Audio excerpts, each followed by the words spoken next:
বহু যুগ পরে চলে আসলাম একদম রেডি হয়ে তোমাদের সঙ্গে একটা মিনি ব্লগ দেওয়ার জন্য। তো সবাই একদম রেডি হয়ে বেরিয়ে পড়েছি একটা ভাইরাল জায়গায় যাওয়ার জন্য।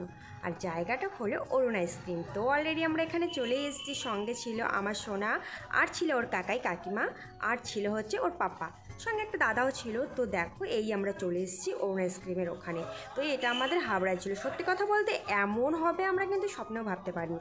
তো দেখো প্রচুর রকম ভ্যারাইটিস ছিল। সত্যি বলতে খুব শেপগুলো খুবই সুন্দর ছিল।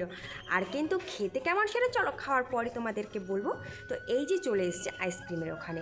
আর দেখো এই দিদিভাইটা আমাদেরকে সমস্ত রকম আইসক্রিম একটা একটা করে দেওয়া শুরু করে দিয়েছে। একদম সব রকম ভ্যারাইটিস একটা করে আমরা নিয়ে নিয়েছি। দেন তারপর চলে গেছিলো তোমাদের দাদাভাই এগুলোকে বিল করার জন্য। আর আমরা ছিলাম বাইরে দাঁড়িয়ে।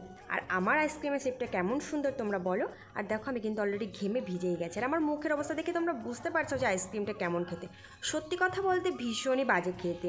তো যথারীতি মন খারাপ করে আমরা চলে আসলাম একটা সুন্দর প্লেসে। তো দেখো জায়গাটা এত সুন্দর। এটা কিন্তু আমাদের হাবড়াতেই। তো আর এই ড্রেসটা আমাকে কেমন লাগছে তোমরা অবশ্যই জানো। এটা কিন্তু তোমাদের দাদাভাই আমাকে গিফট করেছিল। তারপর চলে আসলাম মুখটা ভালো করার জন্য আমাদের প্রচুর খুবই সুন্দর সাবুর ফুচকা খেতে। আর এটাও কিন্তু তোমাদের দাদাভাই আমাদেরকে খাইয়েছে। আর এখানে আমার সোনা মাকে কিন্তু সবার আগে দিতে হয়, দেখো ওকে। তো তারপর আমরা চলে এসেছি ফুচকা খেতে। আর ফুচকাটা কিন্তু অসাধারণ ছিল। আমরা কচুয়াতে আসবো ফুচকা খাবো না, এটা তো হতেই পারে না। তারপর চলে গেছিলাম একটু খাবারের দোকানে।